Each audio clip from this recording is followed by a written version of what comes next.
Hey everybody, welcome back to Fit with Gopal. Today I'm joined by John.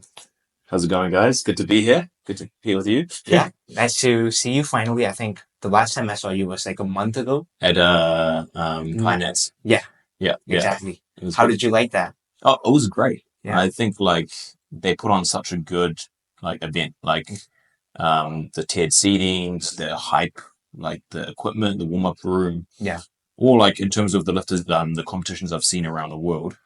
Probably really up there, like yeah, a good one, you know. So yeah, it was great. yeah. Yeah. And yeah, we're working on a live stream now. So Yeah.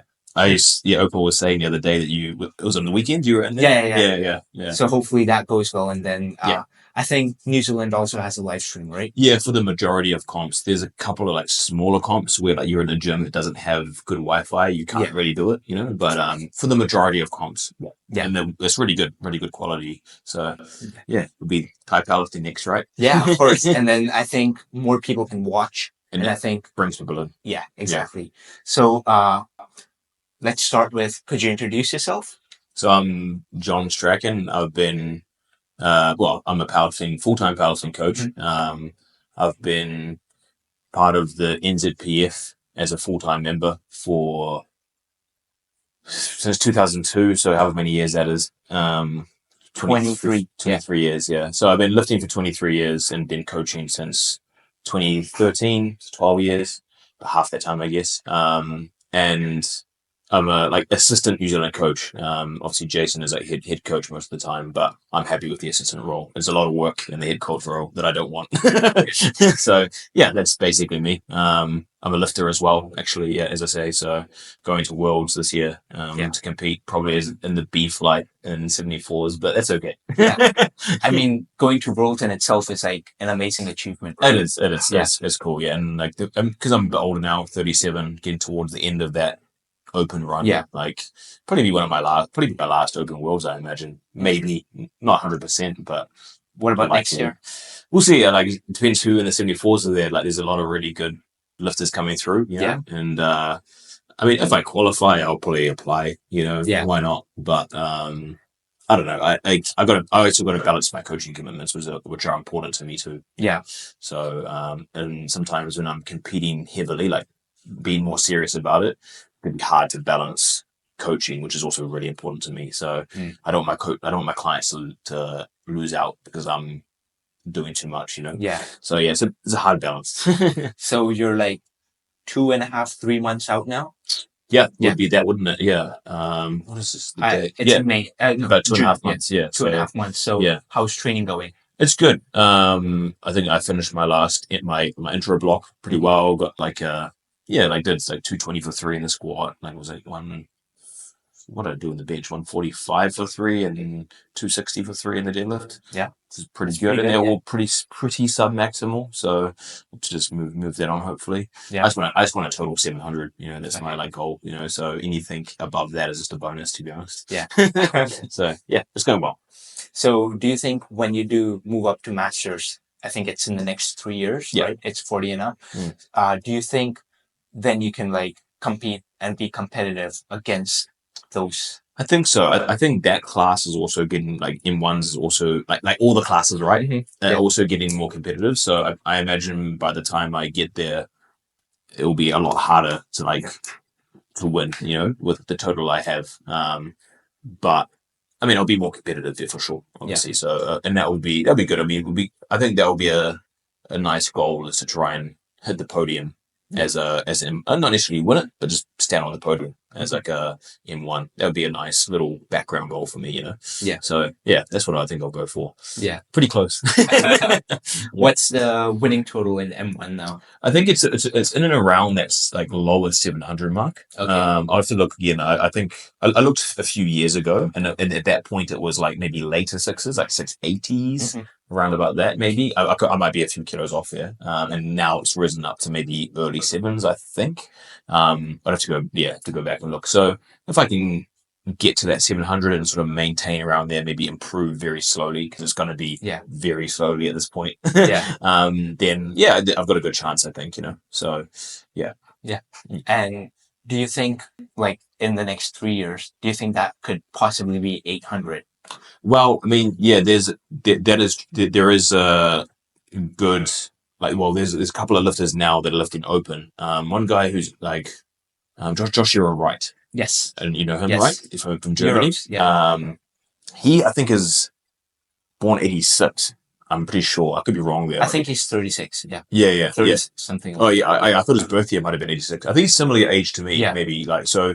By the time I get to master, he will also be master, and Yeah. he's prime time, right? Like Yeah. I think I can't remember his position was last year, maybe fourth or fifth.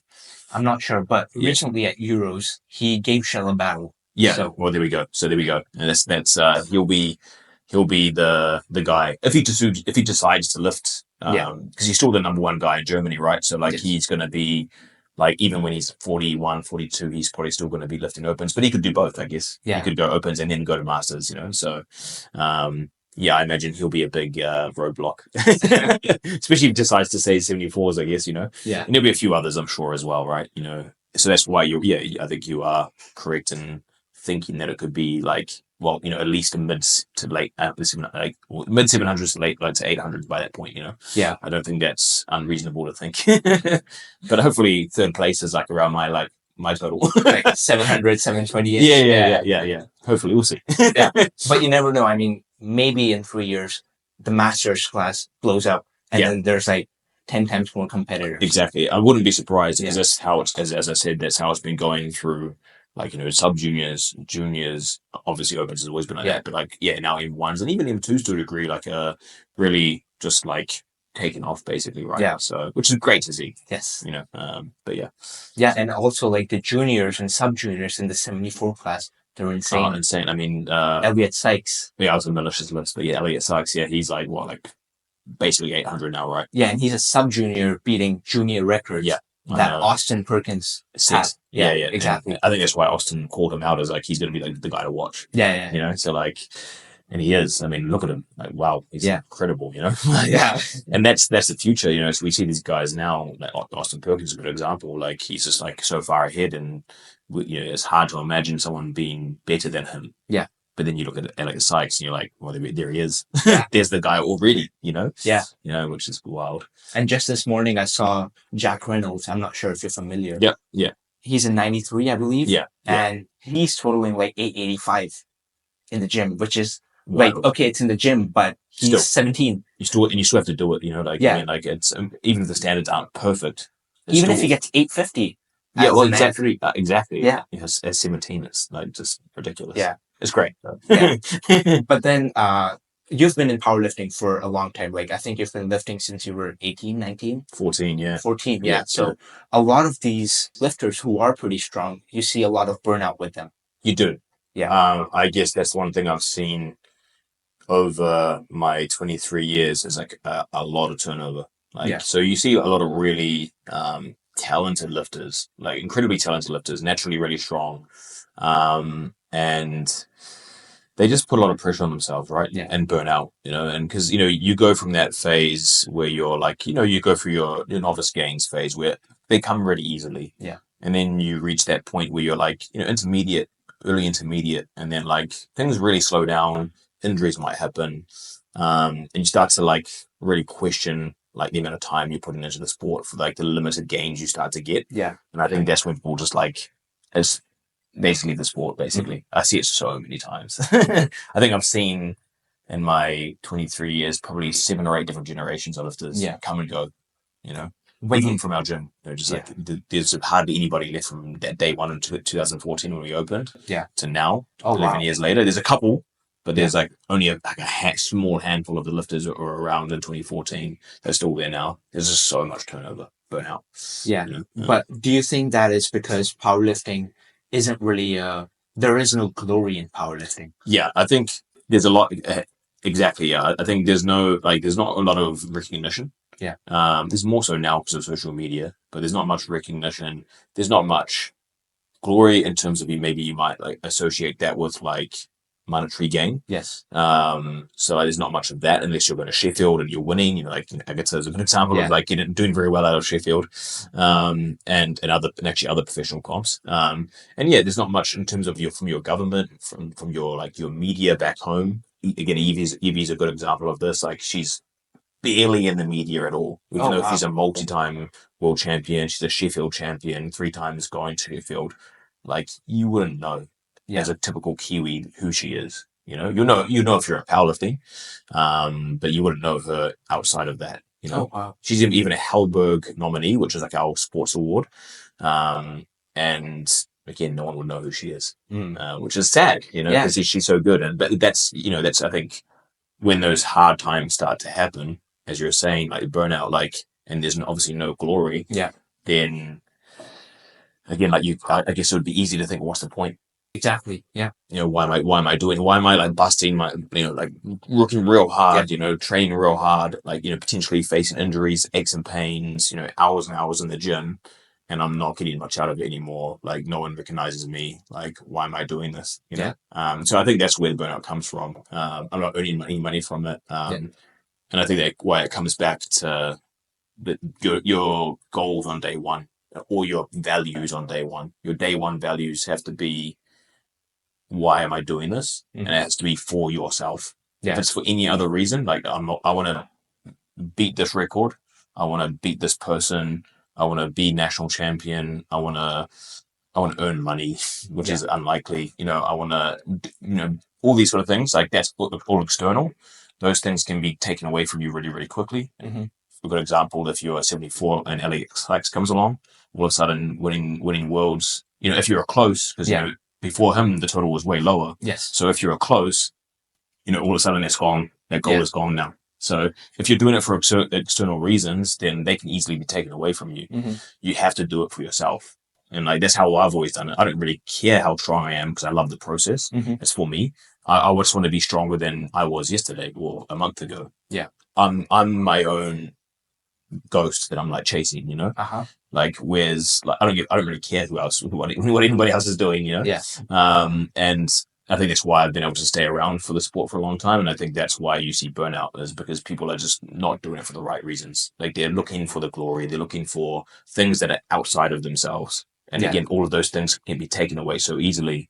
And then when they are taken away, that motivation just collapses, So,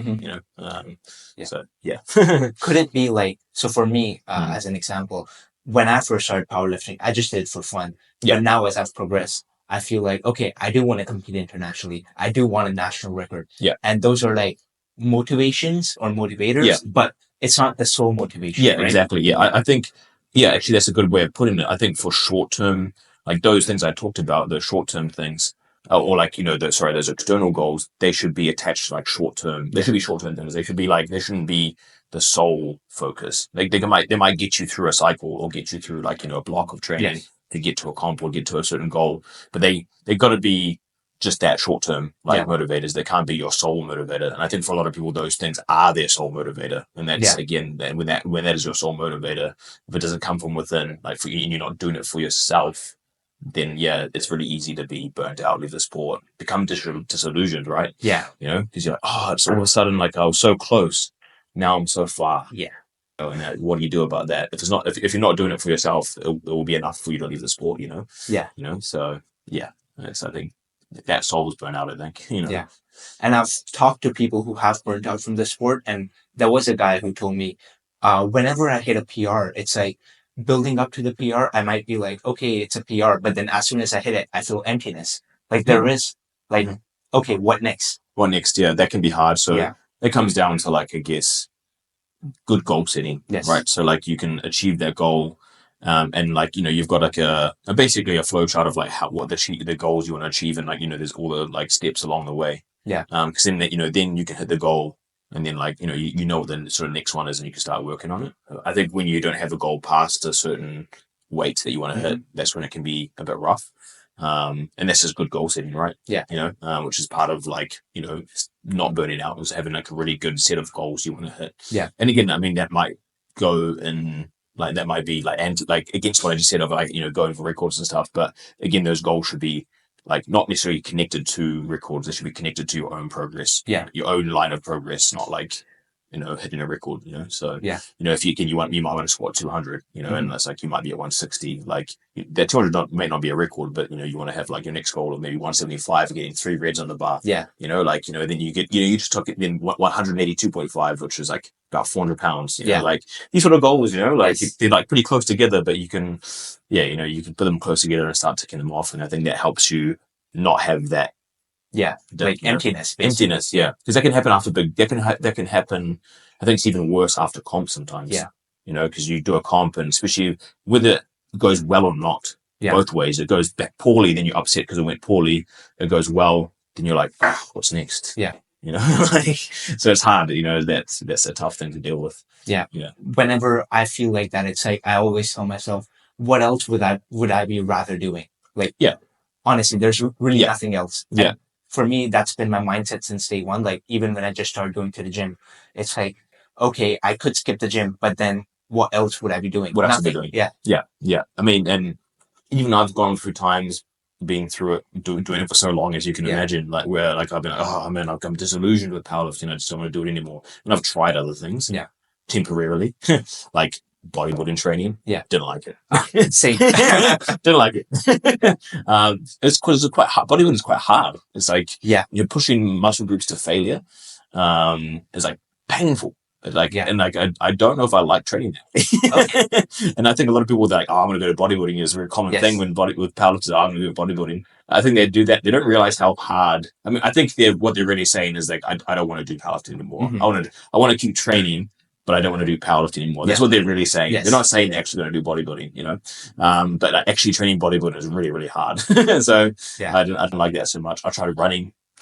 It's okay, better than bodybuilding for me, but it's not really, again, not something I enjoy that much, as much as powerlifting. I always come back to powerlifting. I enjoy it the most. I know it so well, So that's what I'd rather be doing as well. I mean, wouldn't do anything else. So exactly. Yeah. Also, I think bodybuilding is quite boring because I've had like after a competition, I have like a week off. I'll just be like, okay, I'll go do bodybuilding. One day in the gym, I'm like, I would rather just rest. Yeah, I'd rather just rest, or like even just do some lighter squats. Yeah, exactly. just not do bodybuilding, or like maybe the higher volume stuff, but like not like bodybuilding. Not like really trying to feel the muscles and stuff. Yeah. It's not. I mean, some people I'm sure love that, but it's just not for me. And not for a lot of people actually. Hey, so I know you're enjoying the podcast, and I'll let you get back to that. But I had a quick little announcement that I wanted to make. If you're looking to lose fat, build muscle, or get fit, I can help you with that. Currently, I'm providing online and in-person training. So if that's something you're interested in, feel free to reach out to me on Facebook, Instagram, or WhatsApp. Links are in the description. So what are you waiting for? Get fit with Gopal today, and back to the show. So let's start with you. Let's go back to you. Could you tell me how you got into powerlifting? So way back when my dad was a powerlifter, right? Okay. So still is a powerlifter. He competed at Auckland Champs as an M4. Oh, okay. This weekend. Oh wow! Broke a whole bunch of M4 records. So he got me into it because when I was a kid I used to see him lifting. It was that's cool. So and like you weren't allowed to join a gym in New Zealand until you're 14. So for my 14th birthday present from my parents was a gym membership. Oh, so like and then I started training with my dad and a few other guys, and like there was no powerlifting gyms back then. It was just a commercial gym, and that's kind of how I got into it. And then I just slowly did some novice comps, then Auckland Champs, regional comps, then nationals, and then I did my first international in 2006, Oceanias, and that was kind of how I got into it. And now you're still around after 23 years. 23 years, yeah. How do you think powerlifting is different when you compare it to 2025 and 2002? So different. So different. I was talking about this in another podcast the other day. Even the rules were different. Okay. So like when I started, you could do a 4th attempt. Okay. And like for a record, it wasn't like it wouldn't add to your total. Similar to what GPC do actually, the untested federation. Like they don't do this obviously in powerlifting and IPF powerlifting anymore, but like you used to be able to do a 4th attempt. So it wouldn't. So to break a record, you had to be within 5%, I think, of the record to be able to do a 4th attempt, and that it would count as a record, but not count your total. So that's something you used to be able to do. They used to judge your own pause. like Oh. like para powerlifting. I don't Oh know if wow. you've seen para powerlifting, Yeah. but you'd come down and you'd like you just had to pause for long enough, but it was like your own judgment. Oh wow. And so like you didn't have a press command. So Yeah. you'd go down and you pause and you press and you just hope that you pause long enough. Oh wow. Yeah. And like if they'd either give it to you or not. If Yeah. you like if they didn't think you had the bar stable on your chest, 50-kilo inside plates, Okay. base plates, Yeah. you know, no carpet on the platforms. Oh. Or wooden. Yeah. That Yeah. must be slippery. Yeah, there was a much lower prevalence of sumo lifting back Okay. then. I couldn't actually say at world champ level. I think at world champs level, like IPF world champs, probably back then they would have had carpet. I imagine. I can't actually speak on that fully because I'll have to go back and look at those comps from that era. You know, the early 2000s and 90s. But at least at local levels, like where I was training, where I was lifting, and at nationals and stuff, it was basically just a wooden platform. Yeah. Oh wow. Yeah, and there was much a much less prevalence of sumo back then. Yeah. Yeah, much more conventional lifters and sumo. I mean, there was definitely was sumo lifting, but it was like just less prevalent. Yeah. Far fewer people did it. Yeah. But then isn't that like dangerous? Even if you're benching and you're slip trying to out. use leg drag. Yeah. Yeah. It's I mean, it wasn't. Yeah, it was slippery. Like, you know. Oh Like, wow. And I think there were it was a lot of equipped lifting back then. Well, it was all equipped lifting back then. So I think the way you lifted was a bit different. You know. Yeah. So yeah, it was an interesting time. Yeah. Back then. You know, and also no score sheets, no computer score sheets. It was all like whiteboard. Yeah. You know, like second, third attempts, and they're doing all the math manually, all that sort of stuff. It's gone, and no live stream, obviously no live streams. Yeah, of course. Yeah. Like it's come so far. Yeah. And much in terms of participation, far fewer lifters. And it was all equipped. Yeah. Not raw, like classic like it is now. So it was so different. Yeah. And like, you know, you'd mail your entry to a comp like through the mail. Wow. You know, like, and like your membership will be like mailed to the. Yeah, it's like, I mean, this is talking like, you know, 20 years. Yeah. Yeah, it's like a long time ago. You know, the world has changed since then. Yeah. So yeah, it was funny. It was interesting actually. Yeah. Yeah. And do you know any lifters from back then that are still competing, except like Shell and stuff? In New Zealand, like it'll be my dad. Okay. Yeah. Stephen King. But yeah, that would be about it. That'd be about it. Yeah. Oh, wow. Yeah. I mean, there's a few other older lifters that have been around and they've like still officiating. Like they're still like maybe like refereeing and that sort of thing. But there's not a lot of them still lifting. You know. Yeah. Yeah. And what are your thoughts about the current state of powerlifting? I think it's amazing. I think it's like, especially when you like compare it to those days I just talked about. You know, like that was chaotic. I didn't know at the time that was chaotic, but like now looking back on it, I'm like, whoa. We've come so far. Yeah. Like, you know, there was a comp we did at like an Auckland track regional level comp. It took over 15 hours. Oh, wow. To do the comp and over 3 different venues. We squatted in one place. Yeah. Then we had to move because it was so unorganized. We had to move to another place in the same building. And then for the deadlifts, we had to move to an entirely different, like drive to an entirely different gym. Oh, wow. Because like they didn't book the place for long enough. Oh, wow. It was so poorly run. But why did it take so long? Because the rack they had, it didn't have a cross member. And so my dad had to go make one. Go to the factory and make a cross member. So that slowed everything down. They were just they didn't have enough spotters. They had like 2 spotters loaders. That's even more dangerous. Yeah, it was bad. It was bad. And so that's what I like look at where we've come from. Those sort of terrible comps, and then we look at where we are now. Yeah. And it's like Sheffield, you know, like even our regional comps, when comparing Auckland to Auckland's, we just had this weekend, like just seeing like the setup, spotters and loaders, the professionalism, like the number of lifters, the quality of lifting. Yeah. Like, you know, they got those sessions done in like 3.5 hours, you know, and that was quite a lot of lifters compared to that 15-hour comp, you know, this is going back to like 2010 or 2009 or something. But like, you know, it's just like I see that and I'm like, wow, the sport has come a long way. Yeah. The quality of lifting, like how the competitions are run, your live streams, like the quality of like equipment, you know, that you're lifting on in the warm-up room. Because back in the day, the warm-up room would be just like you'd be warming up in a gym. like Oh, a wow. commercial gym with like commercial gym plates. And people are lifting? People, and like the gym's still open. Oh my Like, God. you know, so like, you know, people, you're like, oh, can I do my warm up? And then someone's just doing their Saturday morning session, you know, like, and then you see what it's like now. Like, you know, there's dedicated warm up rooms. It's incredible. Like, Yeah. I'm so proud of the sport. Yeah. For coming as far as it's come. Yeah. Do you think it has been a slow process or it has been quite fast? It's been fast since 2011 or 12. Okay. Since classic lifting Yeah. came along. I think that changed again. Mm-hmm. It was, I don't think powerlifting would have ever, I think it would still be bigger now than it was then without, like, you know, had there not been a Raw or classic division. Mm-hmm. Like, it still would have been bigger, but it would have been very, very slow. Like, it would have been nowhere near where it is now. No, not even close. Because, like, classic lifting is so much more approachable. And so that's why I think, as like a novice lifter, right? And that's why I think since 2011, 2012, like the early Raw days when it first came in, like the sport is just like accelerated in growth. And particularly probably in the last, I think, so there was the initial growth over that sort of time.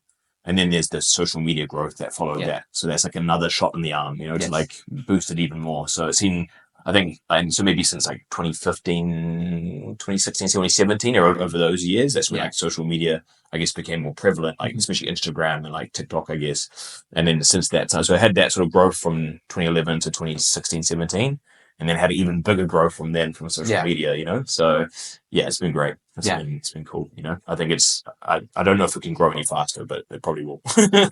Yeah. What do you think powerlifting is going to be like in the next, let's say, 15 years? Yeah, it's very difficult to predict because I wouldn't have even predicted this come this far in terms of both numbers of participants, but also in terms of like the quality of the lifting. But I guess both of those things go hand in hand, right? You know, the bigger the population of you know, the bigger the population doing a sport, the more genetic like freaks that basically you're going to get. So I just think that will continue. I think we're going to see.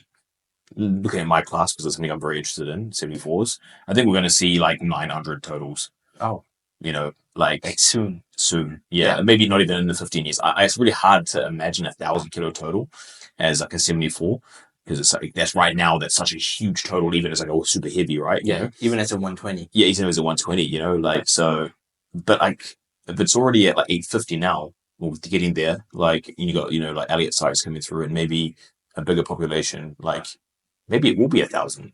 Maybe. You know, like, or maybe we'll see a genetic like ceiling, and then we won't see any more than that. I don't know. It's really hard to predict. You know, I think eventually we will hit like a ceiling because like most of the sports see that exactly. Yeah, and I think like people have said that like for other, like, let's say 10 years ago, I don't think anybody imagined 74 hitting like 850. Yeah, or even 800. Yeah. So I think eventually it just becomes kind of unrealistic. Like there's a 74 kilo guy deadlifting like 400 kgs. Yeah. It just seems correct. Like I hope I'm wrong. Yeah. Exactly. It's one of those things that's just really difficult to predict. Like I think you're right. Like I think because most other sports that most other mainstream sports, we don't see records being like beaten by such large margins so regularly, right? You know, and it's because those sports are well developed, you know, those really solid base, and they've been like, you know, well developed for years and years and years, decades and decades, you know. Whereas obviously powerlifting is like pretty new on the block in terms of that, and so like I guess we're going to see, rapid progress, but it's going to be interesting to see when that does slow down, and I guess it's going to be the hardest thing to predict. You know, like so will we see like, you know, 1,000 kilo total in 15 years and like 74s, or will it get to like that sort of 900 mark and the kind of like that's like, you know, just be really, really slow from then? I don't know. It'd be hard to know. Yeah, you know? It could be. Also, I think before that, I think the 120 plus records is probably going to be even higher. Yeah. Maybe not Jesus. Maybe it's somebody else. Maybe somebody else. Yeah. And I think with more participation, obviously, it's just keep on going up. Yeah. And I think now there are only a few weight classes that have like a really low total. Yes. One of them is like 59s. 59s, yeah. 66, but not really. Yeah. Like I would say. Well, actually, Shell pushed that along quite a bit at Sheffield. Yeah. But I think he has more in the tank. He's more in the tank, yeah. I think 800 at 66 would be like, okay, this is a solid record. Yeah. Yeah. 74s, obviously, it's already solid because of Austin. 83s are getting there. Yeah. I think 83s at PA Nats, we could see 900 Yeah. by Joey B or whoever. And then I think 93s, it is pretty solid, but I don't think it's like really that strong because every man in the class, they're basically competing against each other. Yeah, it's got good depth, I guess, in that class, you know, like they're all around that sort of like early nines, like sort of mark, you know, early. What was it? What was the like 93 total now, actually? 917.5. Yeah, early nines, yeah. So it's it's like I think that one could be pushed along to like plus 10 body weight. Exactly.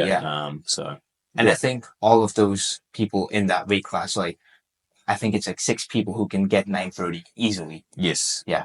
It's going to be interesting. It's going to be a fun class of worlds. Are you going to be watching PA Nats? Yeah, I think that's always a one to watch. Whether I watch it live or watch it like like delayed, like it's always a good one to watch because there's there's just so much depth there. You know, like their nationals is pretty like not far off like worlds in terms of like again that quality of lifters and the depth of like the classes. You know, so seeing that is always it's like seeing another worlds that's similar to Euros or like another comp that's similar to Euros or to Worlds, you know, in terms of like depth and quality of lifters, you know. So it would be one I would want to watch. Yeah. And did you watch Euros? I didn't actually watch Euros because it was on at the same time as Auckland champs and Canterbury champs, and I had a couple of lifters. Well, I think 10 lifters across both comps. And so I was waking up at 3 a.m. to watch like Auckland champs, Canterbury champs. Okay. So once those comps were over, I was like, okay, I got to actually work now. I've got to train, got to do other things. You know, so I didn't watch Euros. I think in Euros, Nonso hit that 400 kg. And Sonita hit that 318 pound. Yes. Yeah, which is amazing. Yeah, it's crazy, and I think Sonita's next comp might be Sheffield. I don't think she's doing Worlds. Yeah. I'm like, and she should still get the invite just because of how good she is, you know. Yeah, I don't think there's anybody else. Yeah, and I think she's going to World Games as well. She got invited, but I don't know if she's actually going to World Games. Yeah. I don't think she is. Yeah, I think it's only Sheffield, so that's going to be interesting. Yeah. Wow. Also, I think that's one of the meets that you should go to if you had a choice. If you could choose one, it's a pretty cool meet. Yeah. Do you think, like eventually, do you think one of your own athletes can go to Sheffield? Yeah, I've got one. Well, he's his first year junior actually. Blake Waterley. He's doing really, really well. He totaled 800 as last year as a sub junior. What's his weight class? 120 at the time. But he's already now he's doubled as a first year junior. He's doubled in the squat 300. Okay. He's benched 210. And he's deadlifted 305 for 2 as well. Okay. So he's got it's like a 815 double total. Yeah. Well, mostly doubles, a single bench actually. Yeah. And he's just progressing so quickly. Yeah. Because they're all actually they're all quite easy. Mm-hmm. You know, his 300 was his biggest squat before that was 285. Okay. For 2. So he put 15 kilos on it in 1 week, and he put another 2 quite easily. Yeah. His 305 was pretty easy. And his bench was fairly easy as well. So, and he's just progressing so rapidly. Yeah. One of those guys who's just progressing so rapidly. And that's what his goal is, Sheffield. So eventually one day anyway. And I think he's capable, you know. He's he definitely puts the work in. He cares a lot about it. We've talked a lot about his mental game. Mm-hmm. He's really improved that a lot because he put a lot of pressure on himself. So he's one of those guys who's maybe at risk of burning out. Mm-hmm. But we had a lot of chats about how to mentally deal with sport. And he's gone since he's got on top of that, the mental side of the game, his progress has just gone through the roof. It goes to show you how connected those things are, right? So I think he's probably good enough that he can win opens in New Zealand. Which is a pretty competitive class. Again, in New Zealand, they're maybe 8, not obviously world level, but 820, 830s, and that sort of 120 plus class, maybe even getting towards mid 800s now. But by the time September rolls around, which is when our Open Nationals is, he's going to go there, and I think he can win it. as a first year junior. Yeah. And is he going to be going to like Worlds this Not year? this year, because it's first year junior. Yeah. So, but like I think he'll be targeting in the next couple of years going to Worlds as a junior, and then I think when he's early, I mean, just going down the road a long way because he's only his first year junior, I should say. But I think when he's getting towards Opens, it's when like that real push to like be at Sheffield will come along. You know? Yeah. So yeah, it's exciting. I think he's right there. But there's he's probably the closest I would say that I think is there. But there's like we've got a few ladies that are pretty like coming through pretty strong as well. So yeah, and there's I've got a few guys going to Worlds now, and like I think their potential is pretty high. So yeah, there's like I've got a few super heavy guys actually. Like New Zealand's got quite a few really strong super heavies. When I say strong, I mean we're not necessarily talking about like 1,000 just yet, but they're getting there. Yeah. And like I think that a couple of them in particular have potential to like push well into the 1,000s and potentially have that for Sheffield invite. Because they're young guys as well. So. Yeah, those guys as well. I think exciting times. Exciting times. Yeah, I'm like looking forward to seeing their like progress over the next 2 to 3, 4 years. Longer hopefully. And when you talk to Blake, what's the advice that you gave him, like mentally? Yeah, mentally. I think again he put a lot of pressure on the short term. So like individual sessions. So he would be quite like upset if like an individual session didn't go very well. Like it would really get to him. And so what we talked on is like zooming out. Yeah. I think a lot of lifters with their like so close to their training, like it's right here, like every individual session they like put so much value on it. I mean that's good, but like when you start to I guess like doubt yourself just because you've had one poor session and you start searching. So you start like okay, like oh my squat was bad for one session. Yeah. Okay, I should change something. That's bad. Yeah. The more you change, the further you're going to get away from your center. And so you just got to take it for what it is. Okay, it's just one bad session. It's all good. I can still go to the gym. I can still train. I can still squat. My body's still healthy enough to do that. Yeah. Like it's still a beneficial session. You might not have been able to do the numbers you wanted, but it's still a beneficial session, right? Yeah. Because you're still getting volume in. And that's how I told him to look at it. Like don't. So it's okay that you didn't hit that number. It's just one session. You will hit that number. Yeah. It's not today.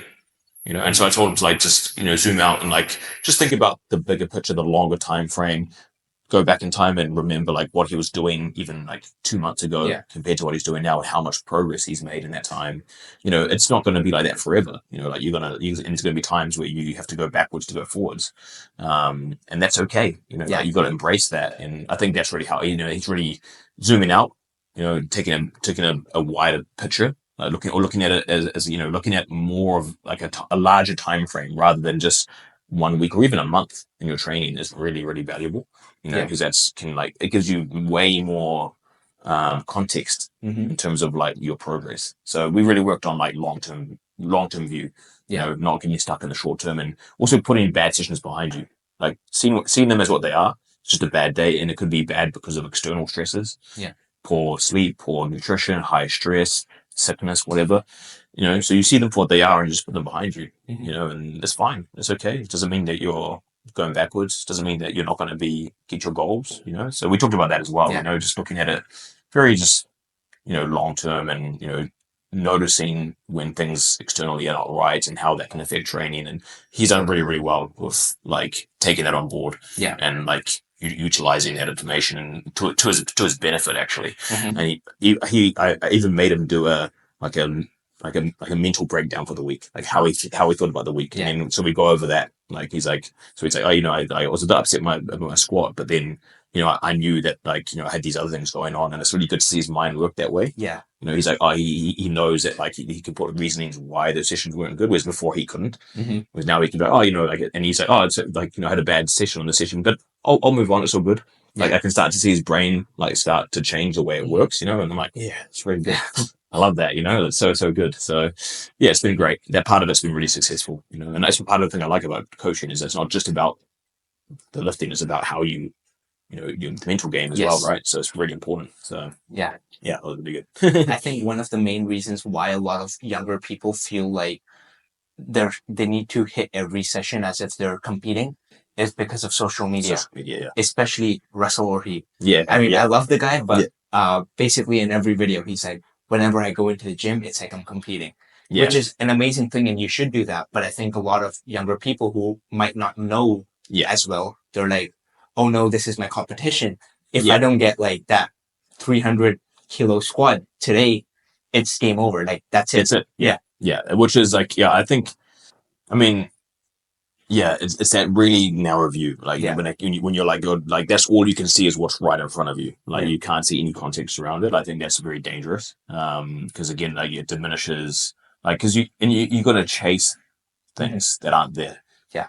Like you're gonna chase. Because there can be so many reasons why you don't hit your certain goal. Again, those external stresses, right? And if you just push for it anyway, because you just get because you can't change. Because again, you have that mindset of this is a competition. I'm gonna do this.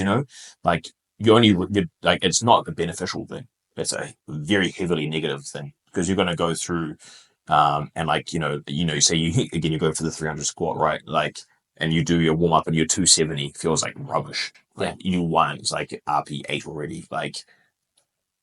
And if you just go for that 300 anyway, like you're not going to get it. Like but you're just gaslighting. You're just gaslighting yourself, and that doesn't achieve anything because you're just gonna miss the lift, potentially hurt yourself. Also just like completely like gas yourself. And like have the like drop off you have after that. So the next week's even worse. Because you're like still feeling the effects of that like massive grind or miss you did, and maybe I've seen this before in the gym as well. Not people like coach, people just like reattempting the same weight again and again and again and again. Like, so they miss it like 3 times before they finally give up. And like imagine like how disrupted that is to your mental, your mental and like just your physical progress as well over time. It's like so bad. It's like you just got to zoom out, and just like take what's there on the day, and realize that that's enough. That's more than enough. Even if you, in that case where you wanted 300 and you end up doing 270, it seems like such a failure. You're so far back. 270 seems like so far from 300, but that was the right number for the day. And it doesn't mean that you're always going to be at 270. It means that like you can still, you're going to get to that 300. You're definitely going to get to that 300, but not if you just force it. Exactly. So it's like just slow down and back off, see the big picture. Like you're good. There's so much time.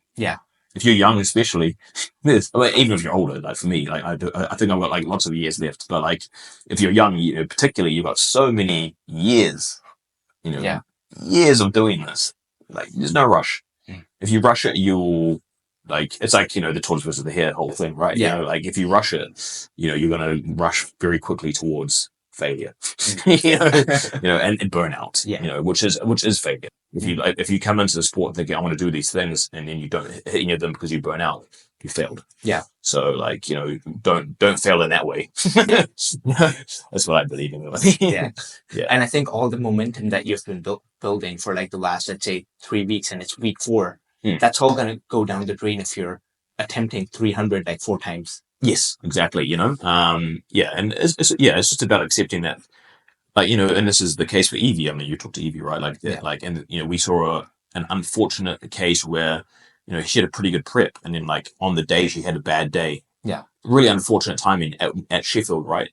But it happens, and it can happen in training too, where like, like you can have a really, really good 3 weeks and you think, man, I've got all this potential. And then like, unfortunately, that your testing day or like, your day when you're doing your heaviest squat of the block, it's just a bad day, and like, you're like, it's just unfortunate timing, like that, like you had all this momentum and like this happens to be a bad day, but it's about how you react to that.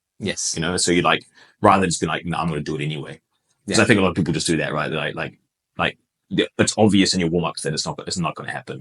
Or like it's at least very unlikely, or you're going to blow out the RPE by like a lot. It might be supposed to be an 8 and you turn it into a 10 or something, which is also not right, even if you do get it, but people are just like, no, I'm going to do it anyway. Like that's good. Like I thought 4 weeks ago that I was going to hit 300 and like, I'm not deviating from that plan. Like that's bad. Like, like they're just, that's why RPE exists, right? And that's like why you got to like, and like auto-regulate your training to match the situation. But I think people don't really do that. Not all the time. I really hope this conversation is not like foreshadowing something, because I have a week 4 vlog. I have a week 4 coming up on Sunday. And I'm like, I've planned to hit something like a new PR basically, but at 8. And I really hope this isn't like something that's foreshadowing. No, I mean, I think I'm looking forward to seeing your training on that day. Like, and I mean, I mean, again, we're talking about the negative here where those things don't work. A lot of the time they do work. Yes, of course. So like, it's just like, it's just about like your decision making. Yeah, it might even be a situation because it does work in the other way occasionally where like maybe the number you're thinking is too light. Yes. That can work sometimes. That it's not always the negative. We talk about the negative a lot, like the situation where you've overshot or like you might have overshot, but it can happen sometimes where you might have had your X number you've got, and you might be warming up, and you're like, oh, I feel good. Yeah, maybe I can do an extra 2.5. Yeah, so that could also happen. So it can happen both ways. We talk about the negative here, but it can happen both ways. Let's hope it's the latter. Yeah, so it's the latter, or at least the number you want. Yes. But if it's not, it's okay. Yeah. Because you'll hit it. Yeah. So you've seen the powerlifting scene here and in New Zealand. How do you think, what's the differences between the powerlifting scene in Bangkok and New Zealand? I think it's just a bit smaller here. Like, it's like, I think, it had the exposures and it's big, maybe because it was similar to New Zealand. I mean, you've got Iron Hive as like a good powerlifting gym. But it's probably really the only one, right? Like, there is another, like, a few more that have like powerlifting equipment, right? Yeah, but they're like bodybuilding / powerlifting. Not like a. I mean, I guess obviously Iron Hive does a few other things as well, but they've got a really good powerlifting area. Yes, I think that's like it was hard because in New Zealand the sport didn't grow, especially in Auckland anyway, which is where I very close to Auckland, right? So like it didn't really grow that fast until we had a few hubs. Powerlifting gyms, because it's amazing what like that does for, and Iron Hive is pretty new. It's only been like 2020. Yeah, like just as COVID and obviously started. I mean there would have been obviously like COVID that would have shut it down for like, so it's only really when you consider how many years it's only been like maybe three and a half years when you get COVID out of there, so like players haven't had time to build the momentum and like really bring in numbers, but like it will, like, and then maybe if there's like another powerlifting gym that opens up somewhere, like more specific powerlifting, that will be really beneficial, and I think you'll see that growth. But that's the biggest difference. I think I think back to New Zealand and Auckland when we didn't really have any powerlifting hubs, and like it feels like it's a similar situation here. Like it's about to break through, and you have people like Opal, who's like a really amazing ambassador for sport. Like I think just like in this region, like Southeast Asia in general, like he's a great ambassador, and so I think he himself will help. Whether he knows it or not, he's going to be bringing a whole bunch of people into the sport because they're going to be noticing him. Oh, maybe I could be like that as well. Maybe I could go to Sheffield. Maybe I could go to Worlds, So, the more OPAWs we get, that will grow. The more hubs you get, it will grow. So that's probably the biggest difference I would say is it's just like, it's got a lot of potential. It's just like in that sort of like, it's a few years behind where we were, and that now in New Zealand, we've got tons of powerlifting gyms and, it's quite an easy it's quite easy to get into the sport, whereas maybe it's a little bit harder here, but that's going to be better with live streams. Yes. And it's going to make it a lot easier. And like the quality of the comps are really good. Like I was really impressed with, as I was saying, Thai Nationals. Yeah. I thought it was a great comp day. I was like, the energy there was good. Like, Spottles was great. Just the whole thing was really good. Yes, it was smooth. Yeah. I really liked it. It was just nice. It was a fun comp. Yeah. And I think everything is improving. Like, the first time I competed was like 2 years ago now. Yeah. Which it just feels like yesterday. Yeah. But it's been 2 years, and that first competition was really the first official competition by TAP. Yeah. And I was just looking back at some pictures, and it's like you can just tell. It's just. It's just like it feels like it's a whole different competition or a whole different federation. It's only 2 years. It's amazing. So like that, seeing that progress in 2 years is incredible, right? Yeah. I think it's like in a really good position, Thai powerlifting, to take off. And I'm looking forward to seeing inevitably when it does. Yes. So it's awesome. Yeah. Yeah. And I think what Opor should do is go to Sheffield, win it, and then with the prize money, just make a new gym. I don't know if that would be quite enough. New powerlifting gyms everywhere. one at every BTS station. Yeah. Or you make one like on the other side of Bangkok. Yeah. That's probably the good starting point, right? Having them like pretty well apart, so like they have their own catchment areas. Yeah. And then they can have like competitions against each other. Yes. How good. Yeah, that's actually a great idea. Yeah. And I'm sure you can find investors here who are willing to put in at least like a little bit of money. Yeah. Like as a partnership. Yeah. I mean, I think that will happen. It's a matter of time. Yes, right? exactly. So can't wait for that. Yeah. Can't wait to come back to Bangkok in a number of years and like be like, oh, like there's all these gyms I can train at. Yeah. So looking forward to that. Yeah. Yeah. And is there anything? So when I talked to Evie, she told me that there are some things that you think about within the fitness industry, but you never really get a chance to speak on them like publicly. So is there any specific topic, or like let's say any gym pet peeve that you want to discuss? Yeah, I think like. I think this is for like just younger lifters, right? Like I think there's a lot of younger. I kind of already covered it, like putting a lot of like pressure on themselves in individual sessions. Like I mean, it's not a really pet peeve because it's how someone conducts themselves, which is not necessarily like how like it doesn't necessarily affect other people. But it can affect other people actually, because you can sort of see like they get all upset about these like, and then like they have this bad energy and like like. So occasionally you'll see young guys like throw their belts and stuff like that, and I'm like, oh, it's kind of real cringy, You're like, it is. you're not helping yourself here. Like you're just reinforcing bad like habits. I know you're upset, and like you're just expressing the fact you're upset, but like don't destroy your belt or don't just destroy equipment. Like throw it down or like that. Like I think carelessness. Because, and this is coming from a gym owner, right? Yeah. Like, I invest lots into the gym, so I put like new equipment in the gym, and then seeing people just be really, really careless with how they use it, and like just throwing stuff around and like, re-racking, missing the rack and like, like breaking the safety or like, you're like, just like slow down a bit, just like be careful. Like, there's investments gone into this gym. So, like don't break things, please. like, like I know you're young and like, but like, there's also like a middle ground where you just all look after the equipment, so that's probably a pet peeve. I don't know, like in terms of social media, I think like it's kind of away from the gym, but I think it's like, again, it influences like selling the dream. But like the dream isn't real. Like, not Russ. I mean, I know what Russ is doing. I don't want to like call him out or anything like that, but like, like what you talked about. Yeah. Like, every competition, you got to be super, like that can be really harmful, that information. Yes. And it's not very helpful. So I think that's also a pet peeve, is like that sort of information getting out there. Yes. And I sort of also, I guess another one is like, kind of talked to you about this before the podcast starting, is, coaches taking too much like, credit for their lifter's success, where a lot of it comes down to the lifter. And we know this because, again, if you're going to like lift correctly and have take a long-term view, that comes down to the lifter. Like the lifter needs to learn how to do that. The coach can like guide them with that sort of stuff, but it really comes down to the lifter to fully embrace that idea.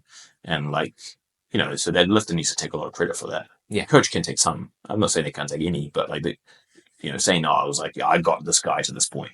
Or like this lifter to this point anyway, is like, and also again, not taking responsibility for their fails. Yeah. That's another thing we talked about. Is like, I think, coach, if someone doesn't do very well, like you lifted like goes 5 to 9 or whatever it is, like, or, and like they miss a whole bunch of their goals, you should look at yourself and be like, okay, what have I done as a coach that could be better? Yes. The lifter might have done something, like they might have missed and maybe not followed the like rapid weight cutting plan, or they might have like done something in their training to like get to that point as well. But like you also as a coach have to take responsibility, and so I think like that's another thing, is pet peeve, is coaches taking either too much or too little responsibility for good or bad performances, So that's another one, I guess. So going back to your first pet peeve of people just throwing equipment, I think one of the main reasons is because powerlifting is an expensive sport. Yeah. And when teenagers do get into it, they aren't spending their own money. They're using their daddy's money, or parents' money for like a belt and stuff. Yeah. So really, they don't value it. But to be honest, it's like a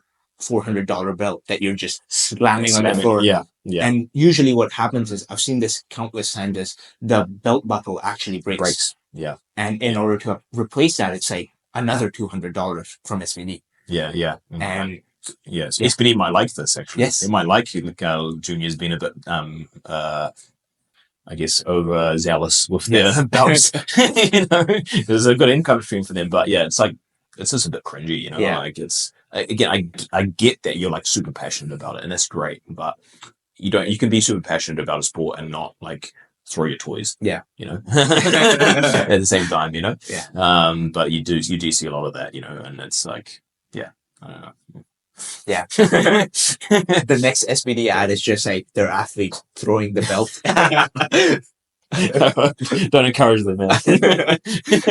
SVD stocks going up. Yeah. Taylor Atwood actually has a thing where he's like, respect the belt. Yeah, which I think is a really good thing. It's like it's a message that goes beyond just respecting the belt. It's just respecting everything, I guess. You know, like and keeping your cool. You know, like despite bad times. I think that's what the message is generally, right? You know. So yeah, I like that. I like that quite a lot. It's good from him. Yeah. Now, as you're a gym owner in New Zealand, would you say so? Owning a gym in Thailand isn't really as profitable as people might think it is, especially because like overheads are really a lot. Yeah. How is that like in New Zealand?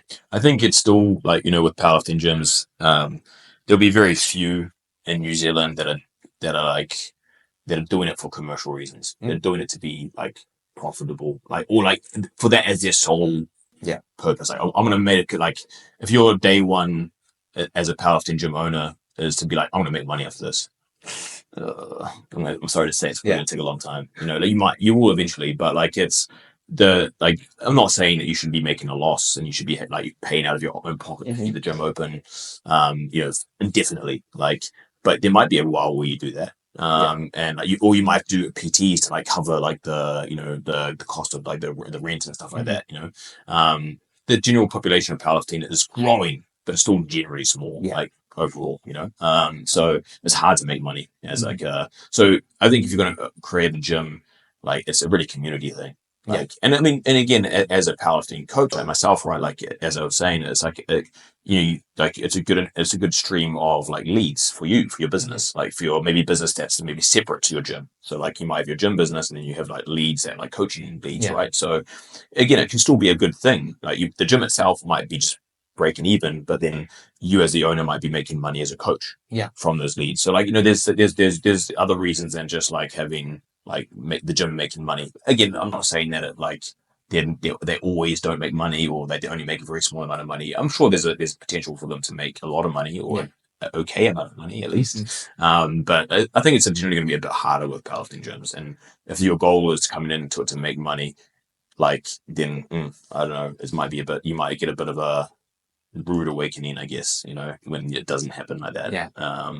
And so I think, and that's why mostly with powerlifting gyms, I think it has to be powerlifters who open them and who are passionate about powerlifting, because that's like that's their foundation, that's their why, right? It's like I love powerlifting, not like I want to make money from this gym, you know. And then it can survive. And then I think people can also see that. And also, if you're a powerlifter, you're going to make the right investments. Like you're like, okay, I'm not going to spend money on like machines and stuff like this. I'm gonna put a good amount of investment on the right equipment, like combo racks and like barbells and calibrator plates and all that sort of stuff, you know. And again, people can see that, you know. So I think that's what it needs. Like, and I think that's what like hopefully will happen here as well. You know, like more powerlifters will open gyms and hopefully get investment, as you're saying, from like other sources to help with that. And it might be a bit slow at the beginning, but it will get there. I think Iron Hive, I don't know, but I think it's doing pretty well. Yeah, I think so. And I think somebody told me like actually I had the owner on here, and actually a lot of their money does come from like the community aspect, because it's like the community is not going anywhere. Yeah, exactly. And that's why they don't want to open a different branch, because let's say they open one at another place, you can't really recapture the whole community part of it. And that's the biggest thing with new powerlifting gyms. You know, it's tough to make. There's a new powerlifting gym in Christchurch in New Zealand, 0W. It's like an amazing facility, incredible equipment. But I mean, and I think they're doing well. I think they'll survive and they'll have a good community. But like, you know, that's what they're trying to create now from the ground up, and that's really difficult. That's really difficult, you know. But yeah, that's the toughest thing. But community is hard, and like, but if you're community focused, when you open a gym, you'll be more likely to be successful, right? You know, because that community is everything, you know, especially in powerlifting. Yeah, for sure. Yeah. Off the top of my head, another gym that I can think about in Thailand is Eastside Barbell. Eastside Barbell, yeah. That's do you know CJ? CJ, no. He's one of the coaches. I think he was there at Nats. Oh, okay, right. Yeah. He was the really hype guy. Oh, we were coaching the 74 guy. Was he? Was he 74? No, I don't think he was 74. It was the 93 guy. Oh, 93 guy, right. Yeah. Who basically squatted and he was like screaming. Yeah. If you remember. Yeah. So his coach, he has a gym over at Pattaya. Okay. Yeah. So that's called Eastside Barbell. Yeah. They just opened up like a few months ago. So if you and Evie, if you guys decide to go there, you should visit. So they got good like powerlifting. Yeah, it's like a proper powerlifting gym with like machines that are for powerlifters. So you got like your hack squats, belt squats, stuff like that. Yeah. I'll have to check it out. They are supposed to have 3 floors. I think right now they just have 1 floor. Yeah. And they're building the other. Building up to that's incredible. Cool. Definitely a place to check out. Yeah, for sure. And I think as more gyms pop up like in different cities, that's also gonna grow the sport. Yeah. Yeah. And again, going back to your point, that's a power lifter who started the gym, so he knows what he's doing. Yeah. Yeah. Excellent. Yeah. That's good. That's like, I think that's what it needs, right? Like, yeah. Cool. What about commercial gyms in New Zealand? Are they profitable? Yeah, I think so for the most part. There's a lot of them. Like there's probably an oversaturation there. The gym I started in, Club Physical, which is a franchise, is basically gone now. Oh, okay. So then they haven't survived. There's a few actually over COVID. A few powerlifting gyms did shut down actually, like specifically powerlifting gyms. But a lot of the ones that shut down were like powerlifting gyms that were more like GPC focused, which is like the other federation, untested federations. Like those ones don't really seem to last as well. I found like I've seen 3 or 4 of them open and close in the last maybe 10 years. So, or even less than that actually. So yeah, like they don't seem to like, I don't know why it is, but they don't really seem to be as like, I guess there's less of those lifters. Yeah. Generally. So that's probably why they don't do so well. But I think generally commercial gyms are pretty good. Yeah. Yeah. Yeah. Pretty like Flex Fitness, like City Fitness. And is it Jets? Like Jets, yeah, we got Jets, yeah. You got Jets here as well. Yeah, so I've seen it like all over the place, yeah. Yeah. So they're I think they're generally pretty profitable. A friend of mine has just like bought a gym recently, a Flex Fitness in Hamilton, and although it's like got a few teething issues, I think you'll do well with it, and making it profitable, Yeah. So yeah. Yes.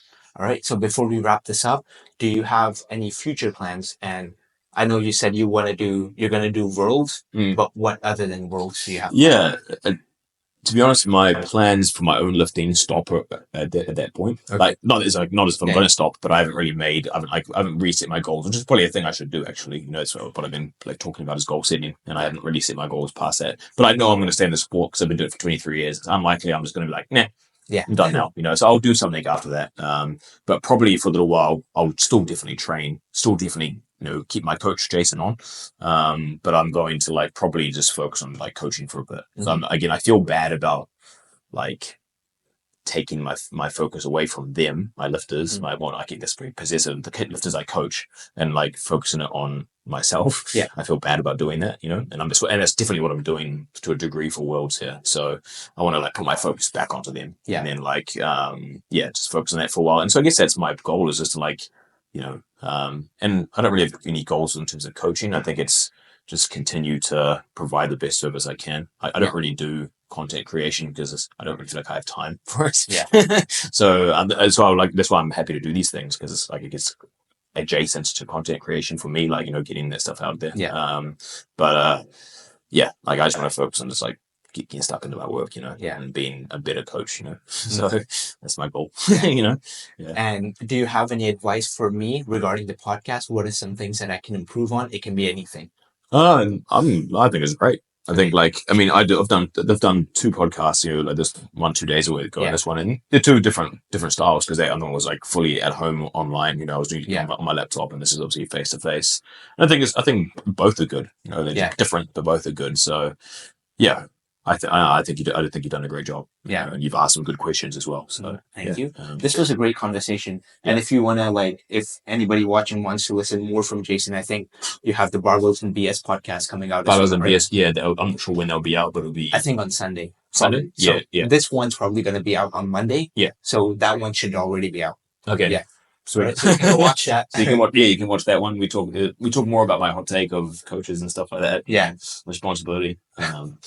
All right. This was a great conversation. Thank you so much for coming. Thank you. It was a pleasure. And thank you for watching. Like the podcast if you liked it. Subscribe to the channel, and I'll see you next time. Cheers.